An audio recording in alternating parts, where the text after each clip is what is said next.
আমার প্রিয় ভাইরা, সূরাটির নাম কি? সূরা মাইদা। মোট আয়াত কত?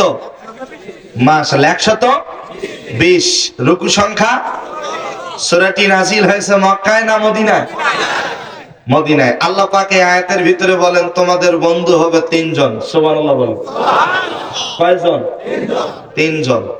আল্লাহ তাআলা বলেন ইন্নামা আলিয়্যুকুমুল্লাহ, তোমাদের এক নাম্বার বন্ধু হবে আল্লাহ। সুবহানাল্লাহ বলেন। আমাদের এক নাম্বার বন্ধু কে? দুই নাম্বার বন্ধু ওয়া রাসূলুহু, বিশ্ব নবী জনাবে মুহাম্মদুর রাসূলুল্লাহ সাল্লাল্লাহু আলাইহি সাল্লাম। তিন নাম্বার বন্ধু আল্লাযীনা আমানু, যারা আল্লাহর প্রতি ঈমান এনেছে। সুবহানাল্লাহ বলেন। আল্লাহর প্রতি ঈমান এনেছে কারা? ইউকিমুনাস সালাতা, পাঁচ ওয়াক্ত নামাজ কায়েম করে যারা, ওয়ায়ুতুনাজ যাকাতা, যাকাত প্রদান করে যারা, অহুম রাকিউন, যারা বিনম্র ভদ্র, তারাই হচ্ছে আমাদের বন্ধু। সুবহানাল্লাহ বলেন। আরেকটু জোরে বলেন। তাহলে বন্ধু নির্বাচন করতে গেলে সতর্ক হওয়ার দরকার আছে না নাই? আমার দিকে তাকান, খুবই গুরুত্বপূর্ণ কথা। বন্ধুত্ব কাদের সাথে আমরা করব? আল্লাহর নবী বলেন মান তাশাব্বাহা বিকৌমিন ফাহুয়া মিনহুম, দুনিয়াতে যার সাথে যার মহব্বত, কিয়ামতে তার সাথে তার হাসর নাসর। এখন আপনার বন্ধুত্ব যদি থাকে বেনামাজি, বাটপার, মুনাফিক, বেঈমান, তাদের সাথেই আপনার হাসর নাসর হবে। আপনার যদি বন্ধুত্ব হয় একজন নামাজি ব্যক্তির সাথে, আল্লাহওয়ালার সাথে, পরহেজগার ব্যক্তির সাথে, তার সাথেই আপনার হাসর নাসর হবে। সুবহানাল্লাহ বলবেন না? বন্ধু নির্বাচন করতে গেলে সতর্ক হওয়ার দরকার আছে না নাই? আমরা আয়াতে কারিমা পড়েছি, আয়াতে কারিমার সরল তর্জমা বলে দিলাম। এবার আসেন এই আয়াতে কারিমা কখন নাজিল হয়েছে, কোন ঘটনাকে কেন্দ্র করে নাজিল হয়েছে, জানার দরকার আছে না নেই? আমার প্রিয় ভাইরা, হযরত জাবের রাদিয়াল্লাহু তাআলা আনহু থেকে বর্ণিত, তিনি বলেন এই আয়াতটি আব্দুল্লাহ ইবনে সালাম রাদিয়াল্লাহু তাআলা আনহু প্রসঙ্গে আল্লাহ পাক এই আয়াতটি নাজিল করেছেন। আব্দুল্লাহ ইবনে সালাম রাদিয়াল্লাহু তাআলা আনহু বিশ্ব নবীজির চরিত্র দেখে, নবীজির আচার আচরণ ব্যবহার দেখে, নবীর চরিত্র কেমন ছিল? কেমন? ভালো, উত্তম। ভালো, আচ্ছা, কেমন উত্তম? পৃথিবীতে যত নবী রাসূল পয়গম্বর এসেছেন, কোন নবী রাসূল পয়গম্বরের চরিত্রের সার্টিফিকেট আল্লাহ পাক কোরআনে দেয় নাই, শুধুমাত্র কেবলমাত্র আপনার আমার নবী ছাড়া। আপনার আমার নবীর চরিত্রের সার্টিফিকেট দিয়েছেন স্বয়ং আল্লাহ। সুবহানাল্লাহ বলেন। আল্লাহ রাব্বুল আলামিন বলেন ওয়া ইন্নাকা লাআলা খুলুকিন আযীম, নবীর চরিত্রের সার্টিফিকেট দিয়েছেন, আপনার আমার নবীর চরিত্রের সার্টিফিকেট দিয়েছেন আল্লাহ পাক। সেই নবীজির চরিত্র, আচার আচরণ ব্যবহার দেখে আব্দুল্লাহ ইবনে সালাম রাদিয়াল্লাহু তাআলা আনহু নবীজির হাতে হাত রেখে কালেমা পড়ে মুসলমান হয়ে গেছে। মুসলমান হওয়ার পরে সে যখন বাড়িতে চলে গেছে, বাড়ির লোকেরা আর বাড়িতে তাকে প্রবেশ করতে দেয় না। তুমি ইসলাম ধর্ম কবুল করেছো, তুমি বাড়ি থেকে বেরিয়ে যাও, এমনকি তোমাকে সম্পদ দেওয়া হবে না, তোমাকে সম্পদ থেকে বঞ্চিত করলাম। এবার আব্দুল্লাহ ইবনে সালাম বাড়ি থেকে বের হয়ে চলে গেছে আত্মীয় স্বজনের বাড়িতে। আত্মীয় স্বজন গুলো ডাক দিয়ে বলে তোমার সাথে আর কোনো আত্মীয়তা নাই, কারণ তুমি নবীজির হাতে হাত রেখে ইসলাম ধর্ম কবুল করেছো, তোমার সাথে আজকের থেকে আত্মীয়তা ছিন্ন করে দিলাম। চলে গেছে সমাজের লোকদের কাছে, সমাজের লোকেরা বলে তোমাকে আর এই সমাজে থাকতে দেওয়া হবে না, কারণ তুমি নবীজির হাতে হাত রেখে ইসলাম ধর্ম কবুল করেছো। আব্দুল্লাহ ইবনে সালাম রাদিয়াল্লাহু তাআলা আনহু ইসলাম ধর্ম কবুল করার কারণে পরিবারের লোকগুলো পরিবারে আর প্রবেশ করতে দিল না, সম্পদ থেকে বঞ্চিত করলো, সমাজ থেকে বঞ্চিত হয়ে গেল, আত্মীয় স্বজন থেকে আত্মীয়তা ছিন্নকারী হয়ে গেল। সর্বশেষ আব্দুল্লাহ ইবনে সালাম চলে গেছে নবীজির কাছে। নবীজির কাছে গিয়া বলে, ওগো আল্লাহর নবী, আমি ইসলাম ধর্ম কবুল করেছি, এই জন্য আমার আত্মীয় স্বজনগুলো আত্মীয়তা ছিন্ন করে দিয়েছে, আমার বংশের লোকেরা আমাকে পরিবার থেকে দূর করে দিয়েছে, সম্পদ থেকে বঞ্চিত করেছে, সমাজ থেকে বঞ্চিত করেছে, আমি এখন কোথায় যাব? আমার বন্ধু বান্ধব বলতে আর কেউই নাই। নবীজি কিছুই বলেন না, নবীজি আমার চুপ করে বসে আছেন, কারণ আল্লাহ পাক বলেন, ওয়ামা ইয়ানতিকু আনিল হাওয়া ইন হুয়া ইল্লা ওয়াহিয়ুন ইউহা। আল্লাহর পক্ষ থেকে যতক্ষণ পর্যন্ত ওহী নাজিল হয় নাই, নবীজি আমার ততক্ষণ পর্যন্ত কিছুই বলেন নাই। নবীজি আমার চুপ করে বসে আছেন। এমত অবস্থায় আল্লাহ রাব্বুল আলামিন সূরা মাইদার 55 নম্বর আয়াতে কারিমা নাজিল করে দিলেন। আরেকটু জোরে বলেন, আর একটু জোরে বলেন। আল্লাহ রাব্বুল আলামিন বলেন, ইন্নামা ওয়ালিয়ুকুমুল্লাহ।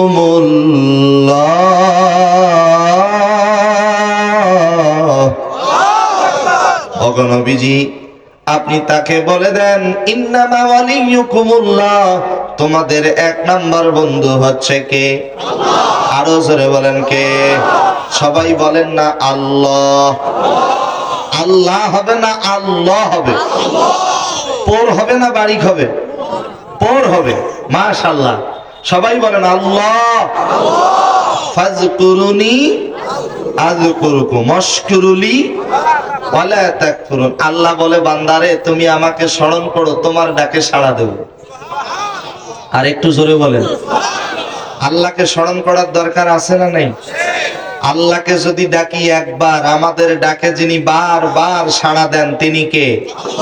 তোমাকে ডাকি যদি একবার আল্লাহ, আমাদের কাছে টানো বারবার। যদি পথ ভুলে যাই আমাদের দিও ঠাই, যদি পথ ভুলে যাই আমাদের দিও ঠাই, দিও দিশা এইটুকু আবদার আল্লাহ, আমাদের কাছে টানো বারবার। তোমাকে ডাকি যদি একবার আল্লাহ, আমাদের কাছে টানো বারবার। আমিন বলেন। আর একটু জোরে বলেন। আমাদের এক নাম্বার বন্ধু কে? আপনাদের এলাকায় কি মাকড়সা আছে? হ্যাঁ না বলেন। আচ্ছা, মাকড়সা কি জাল বুনাইয়া বুনাইয়া ঘর তৈরি করে? আমার কথা যদি বুঝে থাকেন তাহলে বলেন তো, মাকড়সার ঘরটা দুর্বল না সবল? 5টা আঙ্গুলের যে কোনো একটা আঙ্গুল দিয়ে মাকড়সার ঘরে যদি স্পর্শ করেন, ওর অস্তিত্ব খুঁজে পাওয়া যাবে? যে কোনো মুহূর্তে ভেঙে যাবে। কি যাবে? ভেঙে যাবে। আল্লাহ রাব্বুল আলামিন সূরা আনকাবুতের ভিতরে বলেন, আল্লাহ ছাড়া, পাশে চিল্লাচিল্লি করতে বাচ্চাগুলো ডিস্টার্ব করতেছে, ভলান্টিয়ার ভাইরা একটু সতর্ক থাকবেন ইনশাআল্লাহ। বলেন ইনশাআল্লাহ। আশেপাশে গ্যামজাম গ্যাদারিং হোক, এটা কি আপনারা চান? মাহফিলে যারা কথা বলে বিশৃঙ্খলা ঘটায়, আচ্ছা জবান খুলে বলেন, তাদের চরিত্র কি ভালো? তাদের চরিত্র আবু জেহেলের চরিত্রের মতো। কথা কার? আমার একটা কথাও না। আবু জেহেলের চরিত্র ছিল, মোহাম্মদ যেখানে কোরআন তেলাওয়াত করেছে সেখানে গিয়ে গন্ডগোল করেছে। ঠিক কিনা বলেন? আল্লাহ পাক সে আবু জেহেলের চরিত্র পবিত্র কোরআন আল কারিমে তুলে ধরেছেন। ওয়াকাল লাল্লাযীনা কাফারু লা তাসমাউ লিহাযাল কুরআনি ওয়ালগাউ ফীহি লাআল্লাকুম তাগলিবুন। আবু জেহেল তার চরিত্র ছিল আপনার আমার নবী মুহাম্মদ রাসূলুল্লাহ সাল্লাল্লাহু আলাইহি ওয়াসাল্লাম যেখানেই কোরআন তেলাওয়াত করেছে ওইখানে গিয়ে গন্ডগোল করেছে, হট্টগোল করেছে। আজও যারা মাহফিলের গন্ডগোল করে, হট্টগোল করে, মাহফিল বন্ধ করে দেয়, তাদের স্বভাব আবু জেহেলের চরিত্রের স্বভাবের মতো। কথা বলেন, কথা ঠিক কিনা? আল্লাহ আমাদের হেফাজত করুন। আসতে বলবেন না, জোরে বলেন আল্লাহুম্মা আমিন। আমার প্রিয় ভাইয়েরা, তাহলে আল্লাহ ছাড়া কেউ যদি অন্য কারোর সাথে বন্ধুত্ব স্থাপন করে, তাদের বন্ধুত্বটা হবে মাকড়সার ঘরের মতো দুর্বল। বলেছেন কে? আল্লাহ। দলিল কি? আসেন আল্লাহর কোরআন থেকে নেই। আল্লাহ রাব্বুল আলামিন বলেন, মাসালুল্লাযীনা ইত্তাখাযু মিন দুনিল্লাহি আউলিয়া কামাসালিল আনকাবুত। আল্লাহ ছাড়া কেউ যদি অন্য কারোর সাথে বন্ধুত্ব স্থাপন করে, তাদের সম্পর্কটা হবে মাকড়সার ঘরের মতো দুর্বল। বলেছেন কে? আল্লাহ। আরো জোরে বলেন কে? আল্লাহ। আমার ভাইরা, একটার পর একটা আয়াত তেলাওয়াত করব, আমার দিকে তাকান। নবীজি বলেন আলিফ লাম মিম, কেউ যদি তিনটা অক্ষর উচ্চারণ করে, আল্লাহর ফেরেশতারা তাদের আমলনামায় কমের পক্ষে 30টা নেকি দিয়ে দেন। এক একটা অক্ষরের বিনিময়ে 10টা করে যিনি নেকি দেন, তিনি কে? আরো জোরে বলেন, তিনি কে? আমার তেলাওয়াত শেষে আপনারা যদি আল্লাহু আকবার বলে আল্লাহকে খুশি করতে পারেন, আল্লাহ সুবহানাহু ওয়া তাআলা এই বেহেশতের বাগানের উসিলায় আপনার আমার সকলের আমলনামায় সমপরিমাণ সওয়াব দিয়ে দিবে। ওই আল্লাহকে বন্ধু বানাতে হবে যে আল্লাহ তার বান্দাকে বান্দিকে অন্ধকারাচ্ছন্ন পথ থেকে আলোর পথ দেখান। আল্লাহ তাআলা বলেন, আল্লাহু ওয়ালিয়ুল্লাযীনা আমানু ইউখরিজুহুম মিনাজ-জুলুমাতি ইলান-নূর। এ তো ভুলে গেলেন। তেলাওয়াত শেষে একটু বলেন না আল্লাহু আকবার। এই যে আল্লাহু আকবার বললেন, সওয়াব আছে না? আল্লাহ তুমি আমাদের সবাইকে কবুল করো। আসতে বলবেন না, জোরে বলেন। আল্লাহর নেয়ামত কি কখনো ভুলতে পারবো? এই যে দেখেন হাতের আঙ্গুল কয়টা? এই 5টা আঙ্গুলের এই আঙ্গুলটার নাম কি? বৃদ্ধা আঙ্গুল। এই দেখেন এই আঙ্গুলের মেডিকেল সায়েন্স বলেন, এই বৃদ্ধা আঙ্গুলের 1 ইঞ্চি জায়গার ভিতরে পৃথিবীতে যত মানুষ আছে, আল্লাহ পাক প্রত্যেকটা মানুষের এই বৃদ্ধা আঙ্গুলের ভিতরে আল্লাহ পাক 27টি স্তর দিয়েছেন। সুবহানাল্লাহ বলেন। আরেকটু জোরে বলেন আল্লাহু আকবার। কারো স্তরের সাথে কারো স্তরের মিল। কেউ যদি কলম দিয়ে সিগনেচার দেয়, স্বাক্ষর দেয়, এটা নকল হবে, কিন্তু টিপসইয়ের কোনোদিন নকল হবে না। জোরে বলেন হবে। জোরে বলেন আল্লাহু আকবার। আল্লাহ পাক আপনাকে আমাকে জিহ্বা দিয়েছে। এই জিহ্বার ভিতরে আল্লাহ পাক 327টি স্তর দিয়েছেন। আল্লাহ তাআলা আপনাকে আমাকে কি দিয়েছেন? জিহ্বা। কি দিয়েছেন? এই জিহ্বার ভিতরে কয়টি স্তর? 327টি স্তর। আপনি ব্রয়লার মুরগির গোশত খাবেন, এটা টেস্ট জিহ্বা বলে দেয়। পাকিস্তানি মুরগি জিহ্বা বলে দেবে, দেশি মুরগি জিহ্বা বলে দেবে, গরুর গোশত জিহ্বা বলে দেবে, খাসির গোশত জিহ্বা বলে দেবে। দেশি মাছ না আবাদি মাছ? কথা বলেন। সব বলে দেয় কি?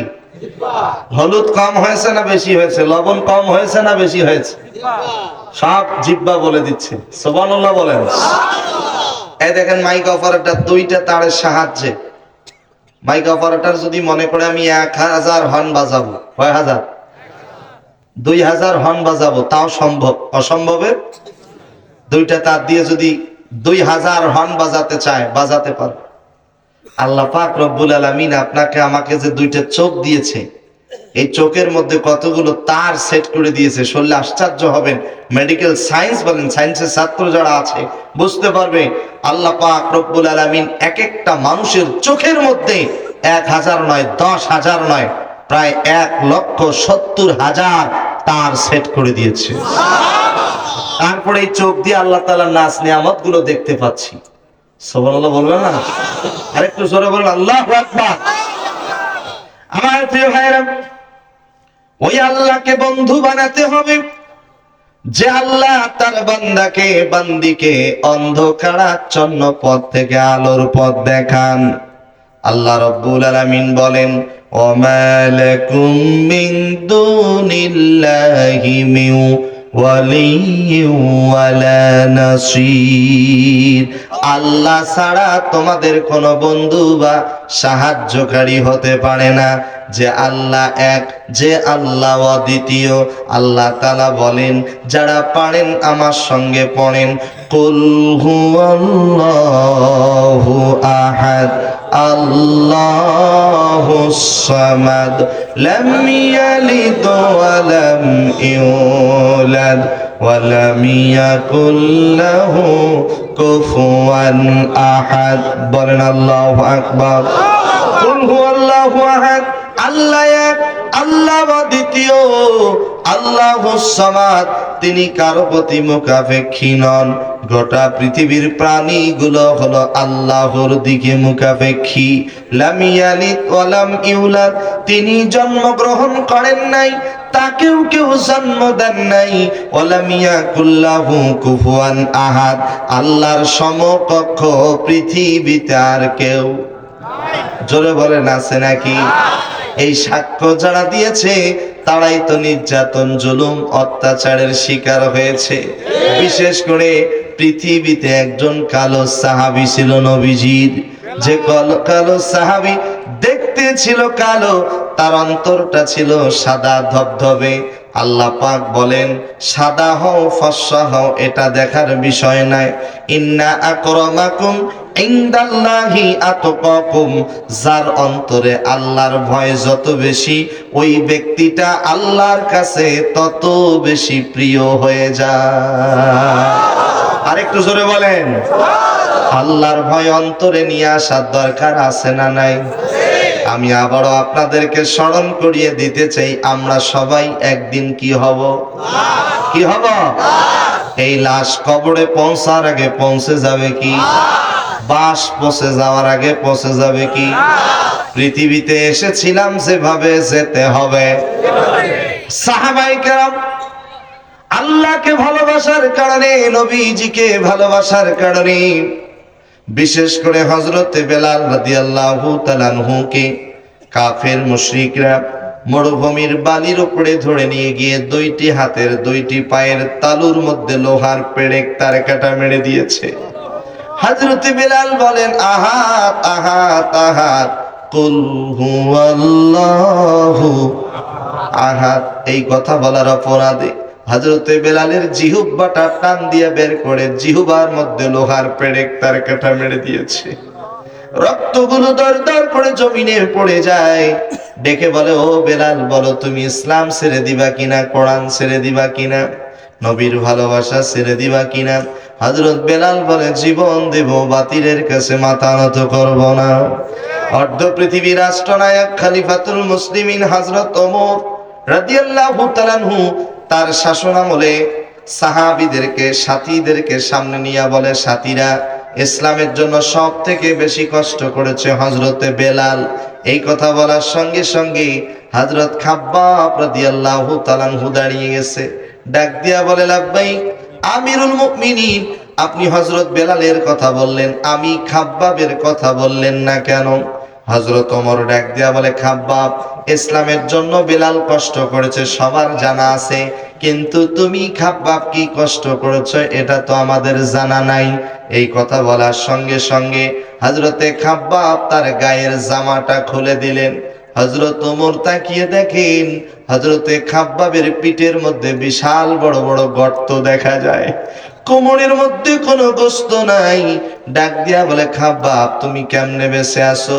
তোমার পিঠে বিশাল বড় বড় গর্ত, কোমরের মধ্যে কোনো গোশত নাই, এটা কেমনে হলো?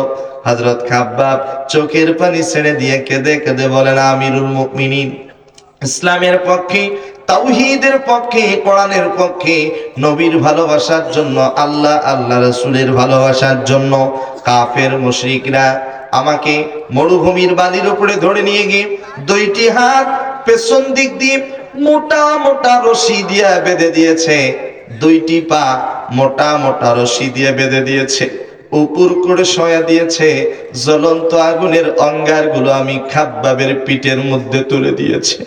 পিঠের গোশতগুলো গলে গলে জমিনে পড়ে যায়। আমাকে ডেকে বলে, খাব্বাব বলো তুমি ইসলাম ছেড়ে দিবা কিনা, কোরআন ছেড়ে দিবা কিনা, নবীর ভালোবাসা ছেড়ে দিবা কিনা? আমি খাব্বাব উত্তরে বলেছিলাম, একটা নয়, দুইটা নয়, হাজারটা লক্ষ কোটি গুণ যদি বৃদ্ধি করে জ্বলন্ত আগুনের অঙ্গার আমি খাব্বাবের পিঠের মধ্যে তুলে দাও, পিঠের গোশতগুলো গলে গলে জমিনে পড়ে গোশতগুলো শেষ হয়ে যাবে, হাড়গুলো গলে গলে শেষ হয়ে যাবে। আমি খাব্বাব হাসতে হাসতে জীবন দেব, শহীদ হব, এরপরেও ঈমান ছাড়তে রাজি নই। একটু জোরে বলেন আল্লাহু আকবার। আমার প্রিয় ভাইরা, সামনে কিন্তু পরীক্ষার দিন আসতেছে, অনেক বড় পরীক্ষা দিতে হবে। এই পরীক্ষাটা কি? সামনের দিকে একটু এগিয়ে যেতে দেন, আমি আলোচনা করতেছি। ওয়ালামিয়া কুল্লাহু কুফুয়ান আহাদ। বলেন তো আল্লাহর সমকক্ষ পৃথিবীতে আর কেউ আছে নাকি? আরো জোরে বলেন, আছে নাকি? পৃথিবীতে একজন নিজেকে রব হিসেবে দাবি করেছিল, যার লাশটা আজও মিশরের জমিনে আছে। যদি জানা থাকে বলেন তো তার নামটা কি? মাশাআল্লাহ, জামালপুরের মানুষ তো ইসলাম প্রিয় মানুষ, কোরআন প্রিয় মানুষ। আল্লাহ পাক এই জামালপুরের মাটিকে ইসলামী আন্দোলনের ঘাঁটি হিসেবে কবুল করুন। আরেকটু জোরে বলেন আল্লাহুম্মা আমিন। দল মত নির্বিশেষে আমাদের একটাই পরিচয়, আমরা জামাত, বিএনপি, জাতীয় পার্টি, সরসিনা, ফুরপুরা, চরমনাই, এগুলো বড় পরিচয় নয়। আমাদের বড় পরিচয় আমরা মুসলমান, আমরা মুসলিম, আমাদের ধর্মের নাম ইসলাম। ঠিক কিনা বলেন? এটাই হলো আমাদের বড় পরিচয়। কি পরিচয়? বড় পরিচয়। আমাদের সবাইকে এক হওয়ার দরকার আছে না নাই? আমাদের দেশে তো গন্ডগোল লেগেই আছে। কি নিয়ে গন্ডগোল? আমি নাচতে বলবো না জোরে বলবো? এই সভাপতি ভাই, কি হয়েছে? শাসন ভাই বসেন, আপনি এখানে আসেন। সভাপতি সাহেব এখানে আসেন। আলহামদুলিল্লাহ বলেন, আল্লাহু আকবার বলেন। আমার দিকে তাকান। আমাদের দেশে কি নিয়ে গন্ডগোল? এই যে দেখেন, হাত উপরে না নিচে? হাত উপরে বাঁধলে হবে না, আর হাত একেবারে যার একেবারে নাই তার কি নামাজ হবে না? কথা বলেন, হবে না? আমি কাবায় নামাজ পড়তেছি, কাবার প্রধান ইমাম আব্দুর রহমান আস-সুদাইস, উনি নামাজ পড়াচ্ছেন, তেলাওয়াত করতেছে। আমার মনে হচ্ছে আসমান থেকে আল্লাহ কোরআন নাজিল করতেছে। আল্লাহ এত সুন্দর তাকে কণ্ঠ দিয়েছেন।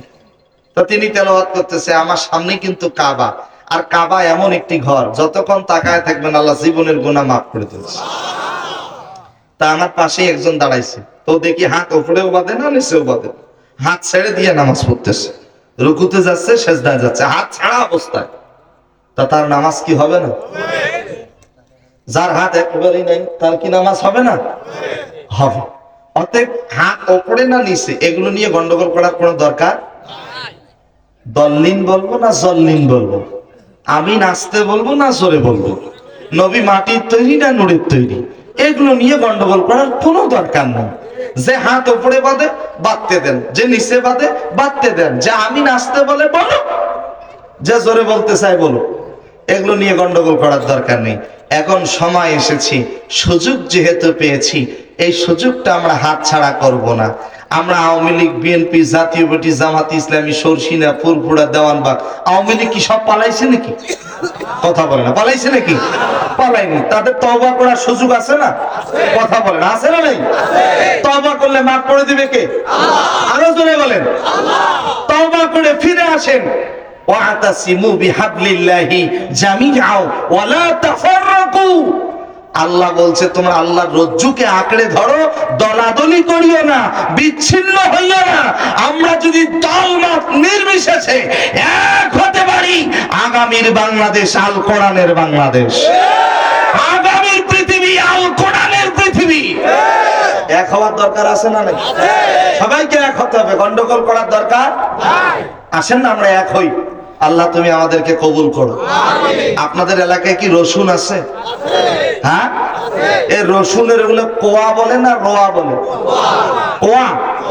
আপনার তো জামালপুরে কি বলে? আচ্ছা, একটা রসুন থেকে শিক্ষা নেই আমরা। একটা রসুন, এই রসুনের পাশা কয়টা, রোয়া কয়টা? 7টা, 8টা, 10টা? কোন গন্ডগোল আছে? কথা কয় না, এক হয়ে আছে না? আছে না নাই? আমাদেরকে এক হতে হবে, বলেন ইনশাআল্লাহ। আরেকটু জোরে বলেন। আমাদের আল্লাহ কয়জন? আমাদের কোরআন কয়টা? আমাদের প্রভু এক, এক নবীর উম্মত, জীবন বিধান এক, ওই শিবানী কোরআন। তবে কেন এক নাও হে মুসলমান, এক হও, এক হও করিয়া আহ্বান। বাইতুল্লাহ এক, মদিনা শরীফ এক, উহুদ পাহাড় এক, বদরের মাঠ এক।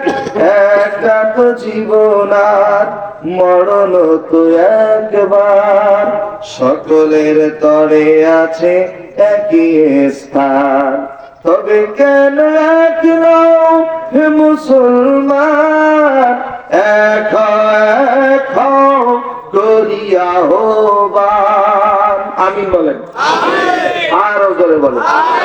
আমাদের সবাইকে এক হওয়ার দরকার আছে না নাই? আল্লাহ আমাদের সবাইকে এক হওয়ার তৌফিক দান করুন। আমি বলতেছিলাম, এখন একজনের লাশ মিশরে আছে, কি নাম? ফেরাউনের নাম কিন্তু ফেরাউন না, ফেরাউনের আসল নাম হচ্ছে রামশিস। মুখস্থ করে নেন, কাজে লাগবে। কি নাম? মনে হয় জীবনে কোনদিন শোনেন নাই। ফেরাউনের আসল নাম কি? এখানে ওলামায়ে কেরাম আছে, খুব মনোযোগ, ডানে বামে কথা না বলে মুখস্থ করে নেন, আমল করেন, বলেন ইনশাআল্লাহ। কি নাম? রামশিস। ওর বাসা কোথায় জানেন? না, মিশরে তার জন্মস্থান নাই, তার জন্মস্থান হলো তুরস্কে। কোথায়? তুরস্ক। তো ছোটতেই খুবই দুষ্ট ছিল, তার আব্বা আম্মা তার ত্যায্য পুত্র করছে। এবার সে কি করছে? তুরস্ক থেকে রওনা দিয়েছে মিশরের দিকে। প্রতিমধ্যে রাস্তায় দেখা বাল্যকালের বন্ধু হামান। কি নাম? হামান। হামান ডাক দিয়ে বলে, বন্ধু কই যাও? জি ঠিক আছে, করবে করবে বলেছে। একজন কথা বলি, ভাই প্লিজ। হামান ডাক দিয়ে বলছে, বন্ধু কোথায় যাও? মিশরে। কেন? আমার আব্বা আমার ত্যায্য পুত্র করছে, এই দেশে আর থাকবো না, চলে গেছে মিশরে। মিশরে যাওয়ার পরে তাদের টাকা পয়সা যা ছিল সব শেষ, এখন খাবে কি, থাকবে কোথায়? সামনে তাকায় দেখে একটা তরমুজের ক্ষেত। তরমুজের ক্ষেতের মালিককে গিয়ে বলে, মালিক আমাদেরকে টাকা পয়সা কিছু দিতে হবে না, আমরা আপনার ক্ষেতে কাজ করে দিব, বিনিময়ে একটু থাকতে দেবেন এবং খাইতে দেবেন।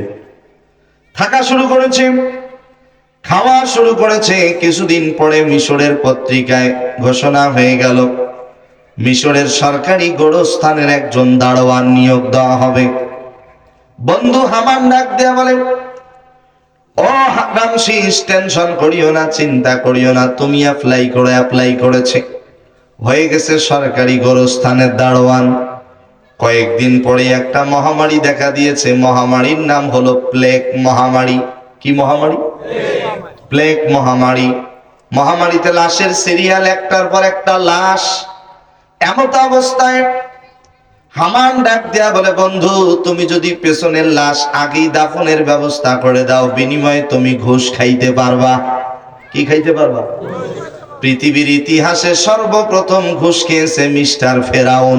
আজও যারা বাংলার জমিনে ঘুষ খায়, তাদের চরিত্র হলো মিস্টার ফেরাউনের চরিত্রের মতো। ঠিক কিনা বলেন? মুসলমানের মতো আওয়াজ দিয়া বলেন, ঘুষখোর যেখানে, ঘুষখোরের সাথে আমাদের কোনো সম্পর্ক। মন খারাপ করতেছেন নাকি? মন খারাপ করবে তারা, টাটকা ঘুষখোর যারা। ঠিক কিনা বলেন? হামান বলতেছে, বন্ধু ঘুষের টাকা তো ভালোই পাইছো, টাকাগুলো বসায় রেখে লাভ নাই, এই টাকাগুলো তুমি সুদের উপর ছেড়ে দাও। পৃথিবীর ইতিহাসে সর্বপ্রথম সুদের উপর টাকা দিয়েছে মিস্টার ফেরাউন হামান। আজও যারা বাংলার জমিনে সুদের উপর টাকা ছেড়ে দেয় তাদের চরিত্র হলো মিস্টার ফেরাউন হামানের চরিত্রের মতো। সুদখোর যেখানে স্বৈরাচার পালাইছে, সুদও কি পালাইছে? ঘুষ কি পালাইছে? পালাইনি। সুদ এখনো, ঘুষ এখনো। সুদখোর ঘুষখোরের সাথে আমাদের কোনো সম্পর্ক জোরে বলতে হবে। যারা সুদের উপর টাকা ছেড়ে দেয়, সুদের 70টি গোনা। কতটি? সর্বনিম্ন গোনা আপন মায়ের সাথে জেনা করা। আরেকটু জোরে বলেন। সুদখোর যেখানে আমরা নাই সেখানে, বলেন ইনশাআল্লাহ। সুদের উপর টাকা দিই, টাকাগুলো অনেক বেড়ে গেছে। এক পর্যায়ে হামান ডাক দিয়া বলে, ও রামশিস, এই টাকাগুলো মাঝে মাঝে গরিব দুঃখীদেরকে দান করবা, কাজে লাগবে। সুদের টাকা, ঘুষের টাকা দান করে গরিব দুঃখীদের। কিছুদিন পরে একজন মন্ত্রীর ইন্তেকাল।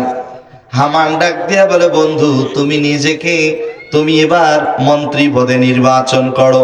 মন্ত্রী পদে নির্বাচন করেছে।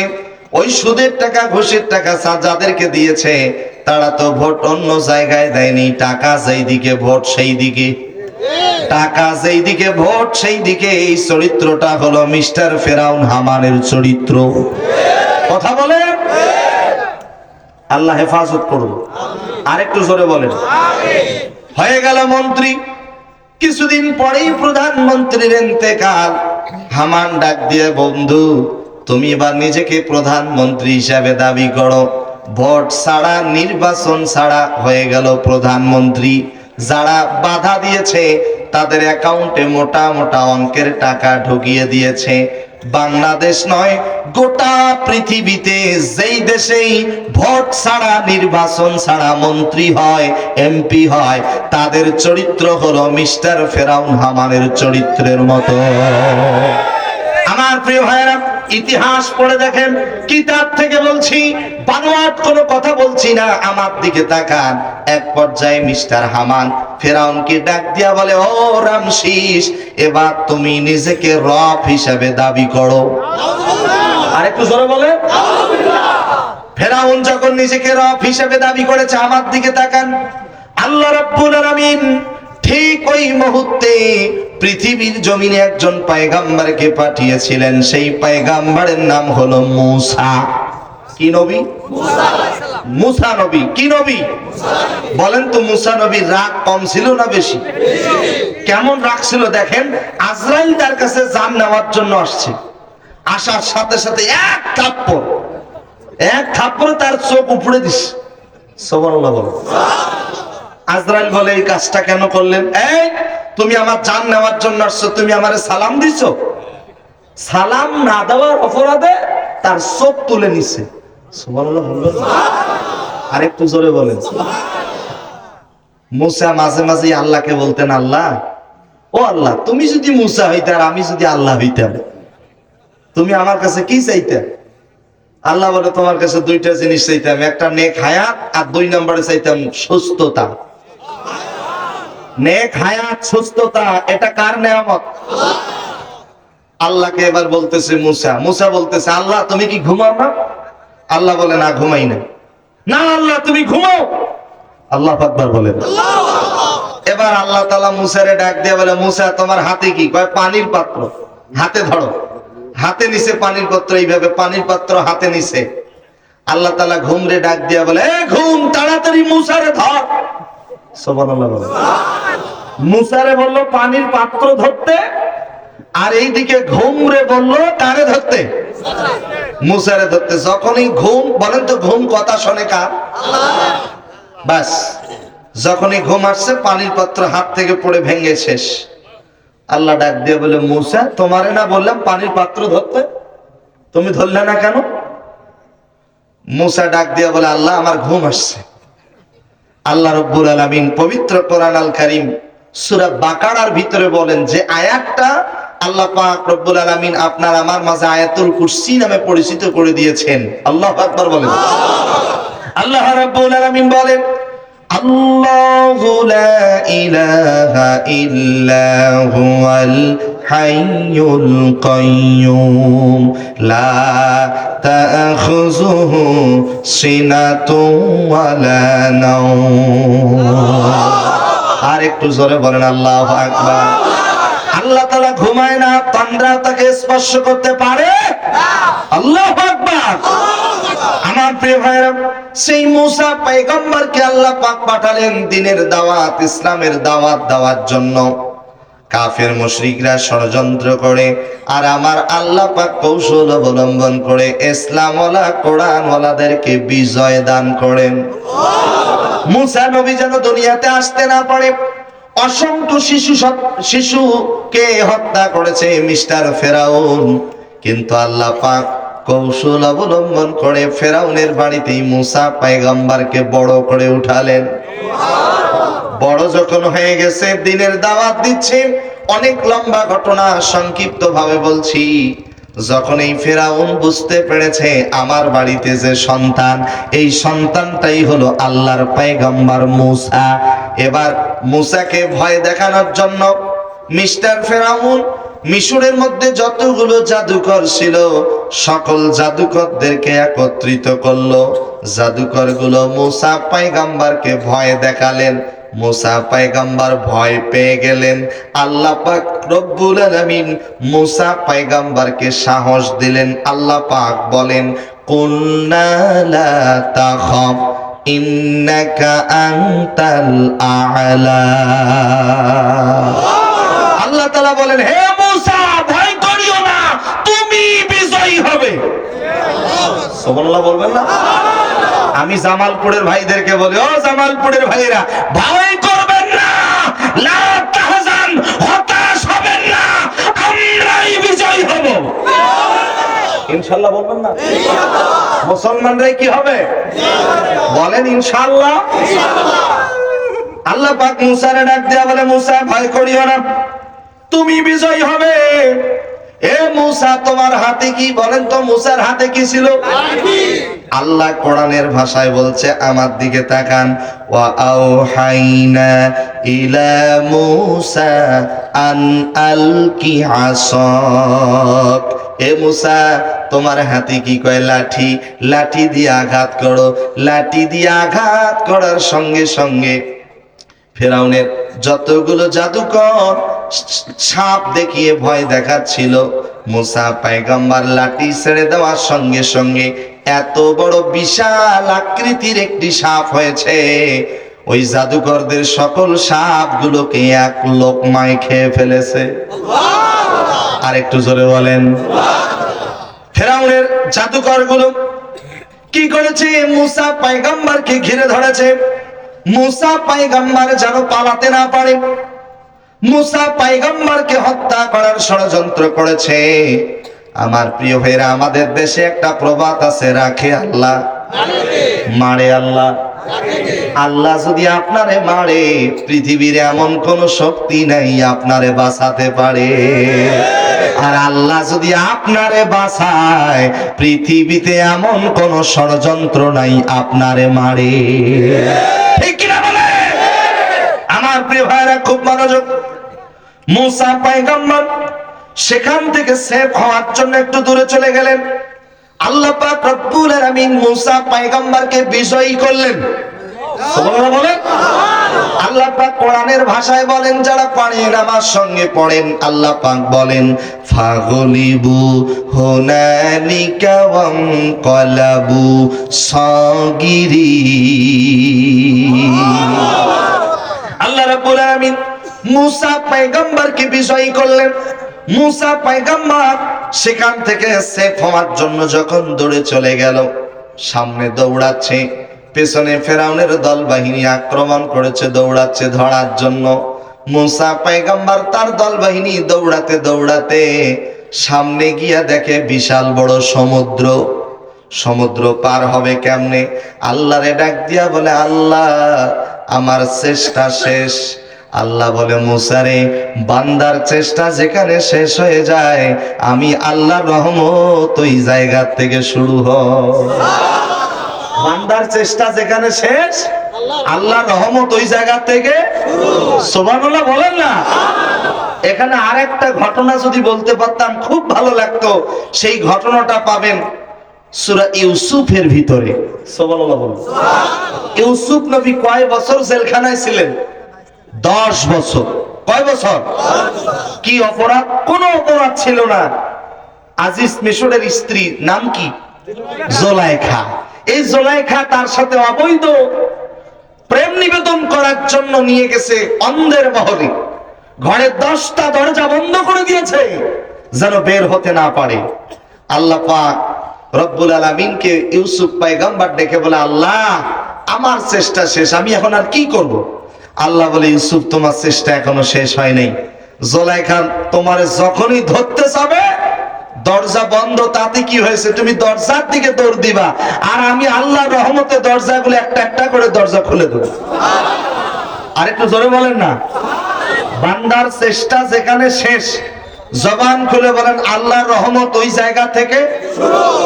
আল্লাহ রাব্বুল আলামিন মুসা পয়গম্বরকে ডেকে বলেন, فأوحينا إلى موسى أن اضرب بعصاك البحر। বাহার মানে কি? সমুদ্র। ডাক দিয়া বলে, মুসা তোমার হাতে কি? কয় লাঠি। লাঠি দিয়ে আঘাত করো। আঘাত করার সঙ্গে সঙ্গে বুখারীর হাদিসের মধ্যে আসছে, একটা নয় দুইটা নয়, আল্লাহ রব্বুল আলামিন মুসা পয়গম্বরের জন্য 12টা রাস্তা তৈরি করে দিয়েছে। আরো জোরে বলেন কয়টা? আমার কথায় মনে হয় মনোযোগ নাই। জোরে বলেন কয়টা? আরো জোরে। জোর হলো না।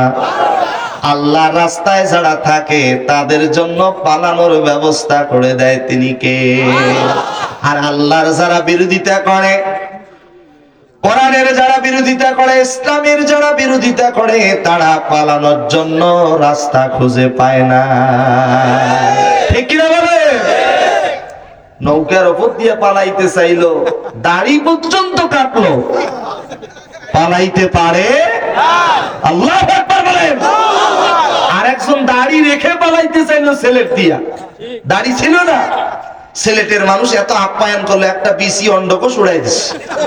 কথা কোন ঠিক কিনা? আল্লাহর পক্ষে যারা স্লোগান দেয় তাদের পালানোর রাস্তা তৈরি করে দেয়। জবান খুলে বলেন তিনি কে? কয়টা রাস্তা? আরো জোরে। এই 12টা রাস্তা দিয়ে এই দেখেন মুসা পয়গম্বর তার দল বাহিনী চলে যাচ্ছে। এমত অবস্থায় তারা যখন মধ্যস্থলে চলে গেছে, ফেরাউন তার দল বাহিনী সমুদ্রের কাছে আইসা দেখে আশ্চর্য ব্যাপার, সমুদ্রের মাঝখানে 12টা রাস্তা।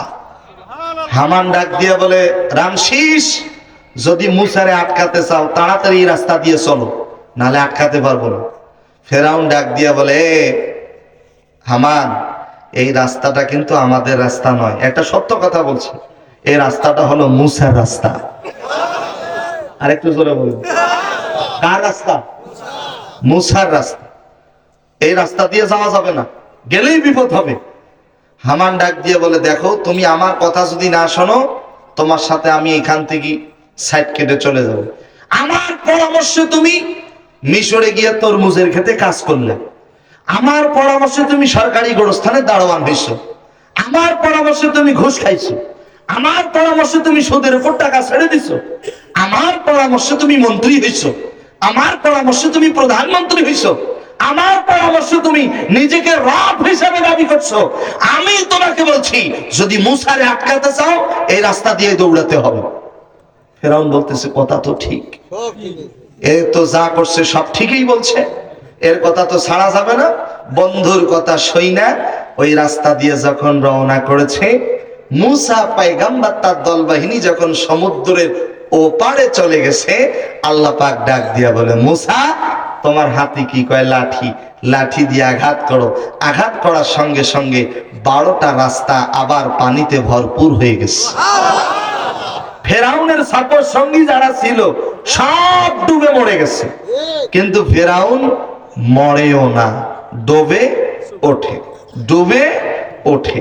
এমত অবস্থায় ফেরাউন জীবিত থাকাকালীন একটা আইন পাশ করছিল। আইনটা কি? আমার দিকে তাকান, কোরআনের মাহফিলের সাথে, কোরআনের তাফসিরের সাথে কত সুন্দর মিল। আমার প্রিয় ভাইরা, তিনি একটা আইন পাশ করছিল, কোন বান্দা যদি তার মনিবকে মনিব হিসাবে স্বীকার না করে, তাহলে তাকে নীল নদের পানিতে সুবায়া সুবায়া হত্যা করা হবে। কারণ ওই সময় সে নিজেকে রব হিসাবে দাবি করছে, সে আইন পাশ করছে, আমার রব হিসাবে যে মানবে না, তারে পানিতে সুবায়া সুবায়া হত্যা করা হবে। ওখানে তার সিগনেচারও দেওয়া আছে, স্বাক্ষরও দেওয়া আছে। আজরাইল এসে বলতেছে, দেখো তো এটা কার লেখা?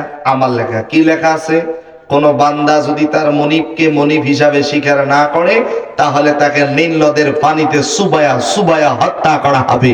এবার আজরাইল বলতেছে, আইন তো পাশ করছো আমি, আইন তো পাশ করছো তুমি, এই আইনে তোমারই বিচার আগে হবে। কথা বোঝেন নাই মনে হয়?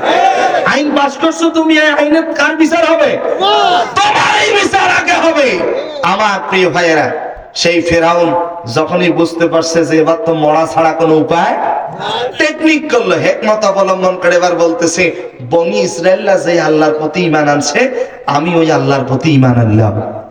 আল্লাহ রাব্বুল আলামিন বলেন, আল-আনা وَقَدْ عَصَيْتَ قَبْلُ وَكُنْتَ مِنَ الْمُفْسِدِينَ। ও ফেরাউন, এখন তুমি যতই ঈমান আনো না কেন, কোনো কাজে লাগবে না, এখন তোমাকে মরাই লাগবে। আমার প্রিয় ভাইরা, আমি আপনাদেরকে একটা কথা বোঝানোর জন্য কোরআন থেকে এই ঘটনাটা নিয়ে আসছি। আমার দিকে তাকান, আমার কথা যদি বুঝে থাকেন, মুসলমানের মতো আওয়াজ দিয়ে বলেন তো, আমাদের এক নাম্বার বন্ধুর নাম কি? আরো জোরে বলেন কি না? একটু দিল খুলে সবাই আল্লাহকে ডেকে বলেন, আল্লাহ আল্লাহ। আমাদের এক নাম্বার বন্ধুর নাম কি? আল্লাহ। ঘুমাচ্ছেন নাকি? মন খারাপ আছে নাকি? টেনশন আছে? সবাই একটু আওয়াজ দিয়ে জোরে বলেন তো, আল্লাহ। আমাদের এক নাম্বার বন্ধুর নাম কি? আল্লাহ। ফেরাউনের বন্ধুর নাম কি? হামান। ফেরাউনের বন্ধুর নাম কি? ভুল বললেন না আবার, ওয়াজ শুনতে শুনতে আবার ভুল বললেন না। আল্লাহ হেফাজত করুন। আমার কথা কি বোঝেন? মোটা মানুষের মতো আবার হইয়ে নেক, মোটা লোক খায় দায় মোটা হয়। তো ডাক্তারের কাছে গিয়ে বলে, স্যার আমি এত মোটা হই কেন? ডাক্তার বলছে, কেন মোটা হও তা তো বলা যাবে না। ডাক্তার কিছু টেস্ট দিয়েছে, আলট্রাসোনোগ্রাম, এক্সরে, ইসিজি, ইউরিন, বিভিন্ন টেস্ট। পরীক্ষার রিপোর্ট গুলো দেখে ডাক্তার বলছে, দেখো তোমার রিপোর্ট তো সব ভালো, তোমার কোনো রোগ নেই, তোমার রোগ একটাই, তুমি বেশি খাও, খাওয়া কমাও, স্বাস্থ্য কমে যাবে। প্রেসক্রিপশনে লিখে দিছে, সকালে 2টা রুটি, দুপুরবেলা 2টা রুটি, রাতের বেলা 2টা রুটি। প্রেসক্রিপশন নিয়ে মূর্খ রোগী তো চলে গেছে ফার্মেসিতে। ফার্মেসিতে গিয়ে বলে, ভাই ভাই আমার এই ওষুধগুলা দেন। ফার্মেসিওয়ালা বলে, এই ঔষধ আমার কাছে। আচ্ছা বলেন, ফার্মেসিতে কি রুটি পাওয়া যায়? নাই।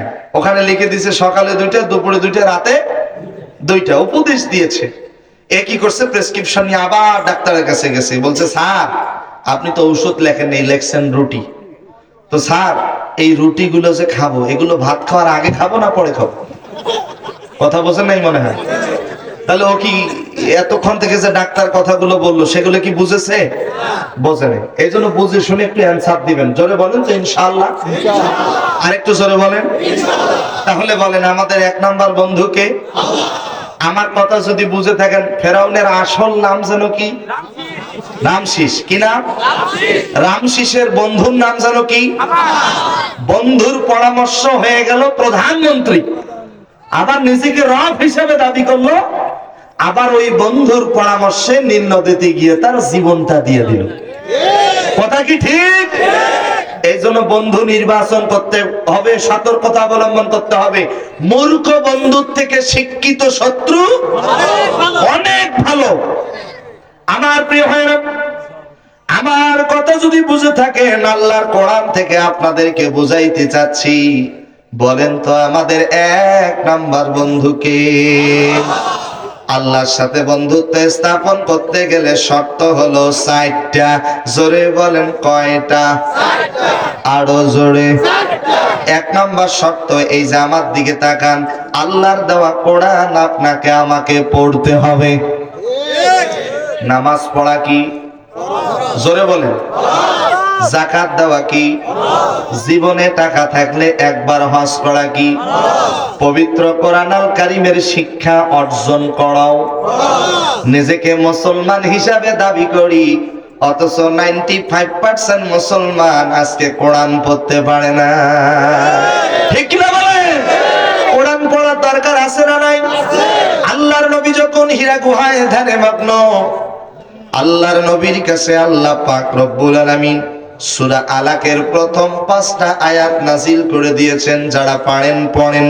ইকরা বিসমি রাব্বিকাল্লাযী খালাক খালাকাল ইনসানা মিন আলাক ইকরা ওয়া রাব্বুকাল আকরাম আল্লাযী আল্লামা বিল কলম আল্লামাল ইনসানা মা লাম ইয়ালাম। আল্লাহু আকবার বলেন। পড়ো তোমার প্রভুর নামে, যিনি তোমাকে সৃষ্টি করেছেন। সুবহানাল্লাহ বলেন। আল্লাহর কোরআন পড়ার দরকার আছে না নাই? আমার দিকে তাকান। কোরআন পড়তেই হবে, ঘোষণা দিয়েছেন কে? আর রহমান আল্লামাল কোরআন খালাকাল ইনসান আল্লামাহুল বায়ান। এই যে আমার দিকে তাকান। কেউ যদি প্রতিদিন ফজরের নামাজের পরে কোরআন তেলাওয়াত করে, আল্লাহর এই কোরআন তাকে সুপারিশ করে আল্লাহর জান্নাতে নিয়ে যাবে। মন খারাপ মনে হয়? একটু জোরে বলেন। কোরআন পড়ার দরকার আছে। আল্লাহ রাব্বুল আলামিন বলেন, আকিমিস সালাতা লিদুলুকিশ শামসি ইলা গাসাকিল লাইলি ওয়া কুরআনাল ফাজর ইন্না কুরআনাল ফাজরি কানা মাশহুদা। কেউ যদি ফজরের নামাজের পরে কোরআন তেলাওয়াত করে, আল্লাহর এই কোরআন তাকে সুপারিশ করে আল্লাহর জান্নাতে নিয়ে যাবে। আমার প্রিয় ভাইরা, এই যে দেখেন, পৃথিবীতে একটাই কিতাব, যে কিতাবটা স্পর্শ করলেই সওয়াব, যে কিতাবের দিকে তাকালেই সওয়াব। নবীজি বলেন, পৃথিবীতে 3টা জিনিসের দিকে যত তাকাবা, আল্লাহ তাআলা তত তার জীবনের গুনাহ মাফ করে দিবেন। এক, এই যে দেখেন, আপনি কোরআন পড়তে পারেন না, আপনি ওযু করে কোরআনটা খুলে কোরআনের আয়াত অক্ষরগুলোর দিকে যত তাকাবেন, আল্লাহ তাআলা ততই জীবনের গুনাহ মাফ করে দিবেন। আর একটু জোরে বলেন। যুবকদের কাছ থেকে জানতে চাই, সমাজ বিজ্ঞান অঙ্ক যত বই আছে, তাকালে কোনো সওয়াব আছে? কিন্তু এমন একটি কিতাব, যে কিতাব স্পর্শ করলে সওয়াব, বুকে নিলে সওয়াব, দেখলেও সওয়াব। নাম্বার 2, যাদের আব্বা আম্মা বেঁচে আছে, নবীজি বলেন, কোন সন্তান যদি তার মায়ের দিকে বাবার দিকে তাকায়, যতক্ষণ পর্যন্ত তাকাবে, আল্লাহ তাআলা ততক্ষণ পর্যন্ত তার জীবনের গুনাহ মাফ করে দেবে। অথচ বর্তমান সমাজে কিছু যুবক আছে, বাবারে কষ্ট দেয়, মারে কষ্ট দেয়, মাকে বলে বুড়ি, বাবাকে বলে বুড়া। এ যুবক, এত মাহফিল শুনে কি হবে? তুমি যদি নামাজ পড়ো, রোজা রাখো, হজ করো, যাকাত দাও, আর তুমি যদি তোমার আব্বা আম্মাকে কষ্ট দাও, আঘাত দাও, তোমার একটি ইবাদত আল্লাহর কাছে গ্রহণযোগ্য হবে? হবে? মা বাবার খেদমত করার দরকার, জবান খুলে বলেন, আছে না না? আমার প্রিয় ভাইয়েরা, মাকে বলে বুড়ি, বাবাকে বলে বুড়া, এরকম কিছু যুবক আমাদের সমাজে আছে না নাই?